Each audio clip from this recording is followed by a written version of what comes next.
নমস্কাৰ গ্ৰাম্যানুভূতিৰ সমাৱেশেৰে গাঁৱৰ মাদকতাত মোৰ জীপাল পৃথিৱী শীৰ্ষক ভিডিঅ' শিতান্তিৰ অন্য এটি ভিডিঅ'লৈ আপোনাক স্বাগতম জনাইছোঁ।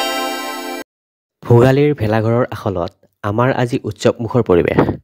ইয়াৰ লগত সংগতি ৰাখি গাঁৱৰ কিছু ৰীতি নীতি পৰম্পৰা কিছু গাঁৱলীয়া খাদ্য সম্ভাৰেৰে আনন্দ উল্লাস ভৰা প্ৰীতিভোজৰ ব্যৱস্থাৰে আজিৰ এই ভিডিঅ'টি। এইবিধ হয়তো আপুনি চিনিবলৈ কিংবা জানিবলৈ পাৰিছে, আৰু যদি পৰাও নাই তেনেহ'লে ময়ে কৈ দিছোঁ, শুনকচোন। এয়া হৈছে কলগছৰ গা গছডালত লাগি থকা বাকলি বুলিয়েই কৈছোঁ, যাক আমি কলপতুৱা বুলি কৈ আহিছোঁ। আপুনি কি বুলি জানে? জনালে নিশ্চয়কৈ সুখী অনুভৱ কৰিম। এইবিধ আজি আমি ভাত খাবৰ বাবে ব্যৱহাৰ কৰিম।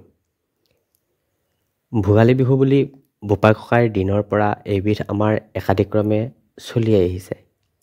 কেতিয়াবা বৰদেউতা কেতিয়াবা খুৰাই এই ব্যৱস্থাটো কৰে। মই কিন্তু আজিৰ প্ৰজন্ম হ'লেও খুব ভাল পাওঁ এই বিষয়বস্তুবোৰ। আই, ইমান ঠাণ্ডাৰ মাজতো খুৰাই কিন্তু নকৰোঁ বুলি কৈ দিয়া নাই দেই। ইমান বছৰে মনতে লৈ ফুৰা ভাৱনাবোৰ প্ৰকাশৰ মাধ্যম আছে বাবেই জনাবলৈ বিচাৰিছোঁ। ভিডিঅ'টো কিন্তু শেষলৈকে চাব। এই যে কণমানি কেইজনী, ঠিক আমিও আছিলোঁ এসময়ত। তাকে লৈ ৰোমন্থনৰ অৱকাশেৰে খুব আহ্লাদিত আৰু আনন্দমুখৰ পৰিৱেশেৰে। কি যে ভাল লগা। নেতা ভোজ খাবি নাখা আজি? এৰেহে স্পেচিয়েল আজি, এৰেহে স্পেচিয়েল হ'ব সুন্দৰ। মা মাতছা নেকি? আমাৰ বাবে এই কণমানিৰ অস্ফুট শব্দৰ মধুৰতা কিংবা কোমলতা নতুবা গভীৰতা বুলিও ক'ব পাৰি, সেয়া যেন এক স্বৰ্গীয় অনুভূতি। তাইৰ এইবেলি জীৱনৰ প্ৰথম চোৱা সময় ভেলাঘৰৰ বাকৰিত। এইফালে ককাক আৰু নাতিনীয়েকৰ এয়া এক মধুময় সময়। তাকো বাপতি সাহোন ভোগালী বিহুৰ ভেলাঘৰৰ বাকৰিত। কি যে মধুময় সময়। কিমান হ'লে বয়স? নহয় বৰতা কিমান? 76 হ'ল। নমস্কাৰ জনাইছোঁ আপোনাক ভিডিঅ'টি শেষলৈ চাবলৈ ওলোৱাৰ বাবে। আমাৰ ভেলাঘৰটোৰ এইটো হৈছে সম্পূৰ্ণ ৰূপ, আৰু এই লচনিখিনিৰে আমি সম্পূৰ্ণকৈ গাঁঠি ধুনীয়াকৈ সজাই পৰাই তুলিলোঁ। আৰু আজি আমাৰ ভেলাঘৰৰ আখলত আজি উৎসৱমুখৰ পৰিৱেশ। এয়া প্ৰস্তুতি তুংগত আমাৰ ভণ্টীয়ে পূৰা পুনৰ্দমে লাগি আছে। আজিৰ এই ভোগৰ উৎসৱৰ ৰন্ধন প্ৰক্ৰিয়াৰ বনোৱাৰ পৰ্বটোৰ মূল দায়িত্বত হেনো ভণ্টীয়েই।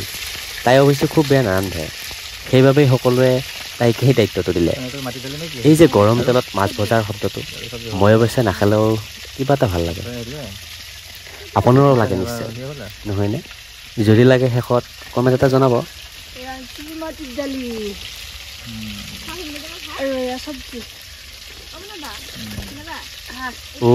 এটা কথা, প্ৰতি বছৰে কিন্তু ৰান্ধনিও সলনি হয়, সোৱাদবোৰ বেলেগ বেলেগকৈ ল'বৰ বাবে।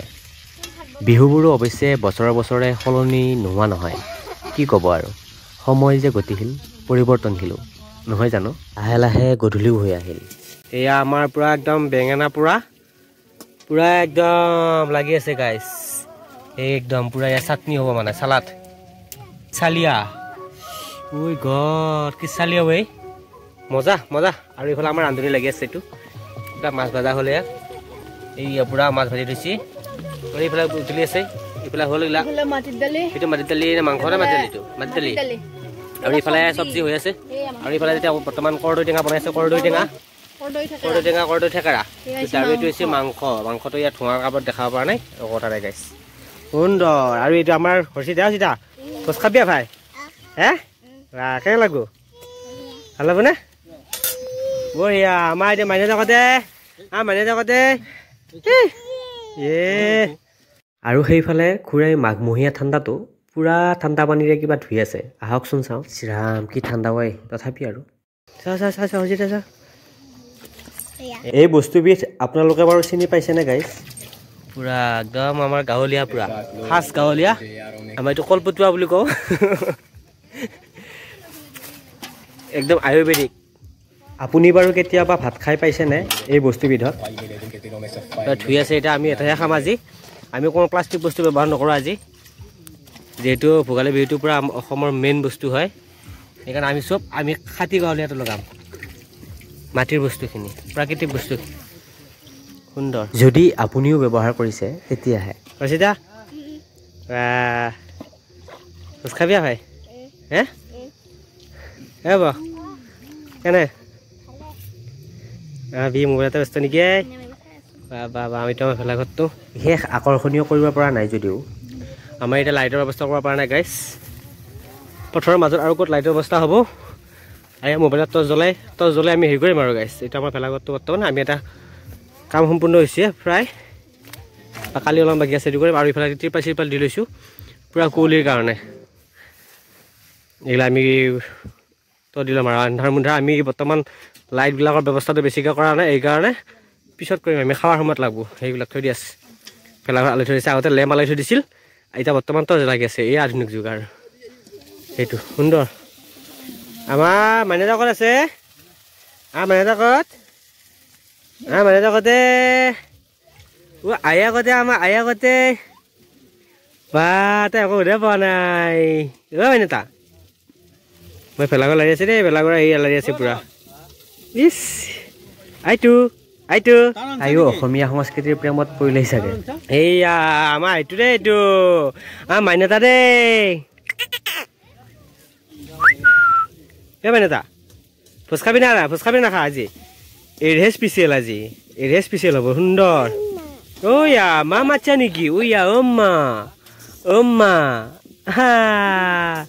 কি ধুনীয়াকৈ মাতছে আয়া আমাৰ আৰু ৰান্ধনি পুৰা লাগি আছে পাগত বাহ আৰু কিমান বাকী ৰান্ধনি আজি মই সোমোৱা বাৰু পাগত এয়া আমাৰ প্ৰথম পৰ্যায়ৰ খানা চলিলেই সকলোৱে পূৰা বহি লৈছে আৰু খুৰীহঁতে বৰমাহঁতে পূৰা লাগি আছে একদম বিলনী হিচাপে পথাৰৰ মাজত বস্তুবোৰ পৰিপাটিকৈ থ'ব নোৱাৰি দিয়কচোন বেয়া নাপাব আৰু গাইজ একেলগে আনন্দ মনে খোৱাটোহে মেইন কথা নহয় জানো গাইজ শেষ কৰিব পৰা নাই নেকি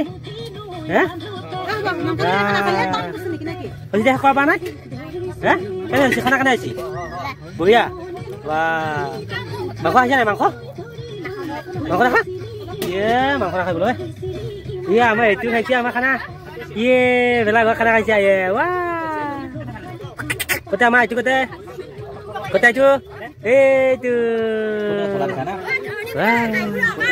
আমি ৩-৪টা প্ৰজন্মই একেলগে খানা খাই আছোঁ তাতকৈ আৰু সুখৰ কথা কি হ'ব পাৰে গাইজ এয়াই চাগে ভোগালীৰ আনন্দ ভোগালীৰ সুস্থতা তাতো আকৌ কুঁৱলীৰ আৱৰণ ফালি জোনাকৰ এভুমুকি কি যে অনুপম একদম একশো গেল আৰু দ্বিতীয় হৈ আছে দ্বিতীয় খাবিতা পুৰা সুন্দৰ আৰু ফাৰ্ষ্টটো খতম ছেকেণ্ড শ্বু ষ্টাৰ্ট হ'ব ছেকেণ্ড শ্বু হ'ব আৰম্ভ আহিবা বাকী আছে একেলগে খাম অলপ দেখাম আৰু সুন্দৰ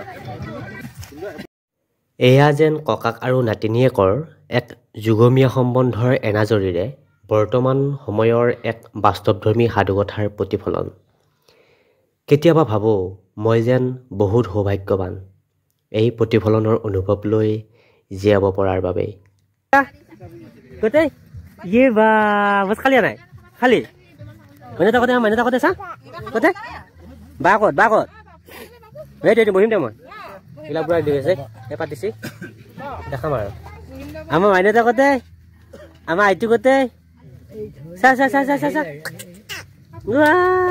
আমাৰ আইটো কতে পুৰা ভেলাঘৰ একদম ককা আৰু নাতিনীয়া ভেলাঘৰৰ সন্মুখত এই বহুত বা এইটা 1 বছৰৰ হোৱাই নাই নহয় 1 বছৰ জানুৱাৰী কিমান তাৰিখে হ'ব 21 নে 31 বৰতা কিমান হ'লে বয়স নহয় বৰতা কিমান বৰতা হেৰি আছিল 1948 আছিল নেকি জন্মই স্বাধীনতা একেবাৰে 1 বছৰ পিছত বুলি কৈছিল বৰতা একদিন মানে হিচাপত আছে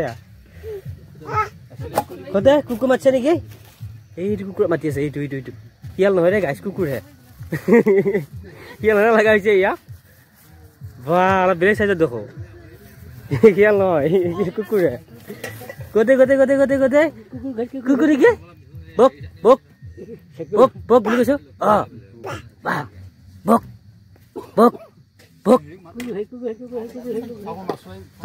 ধনিয়া খুৰি মাত্ৰ ৰ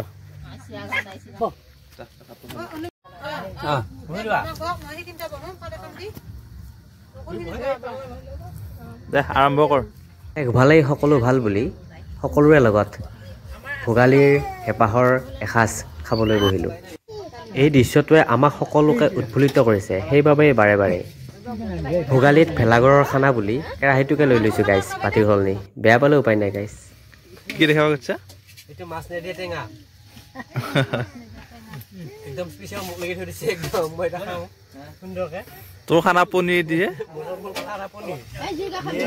ধুনীয়া লাগিলে দে একো নাই আৰু বঢ়িয়া একদম ধুনীয়া দে তই খা আৰম্ভ কৰ পটৰি খান আনবা নহলে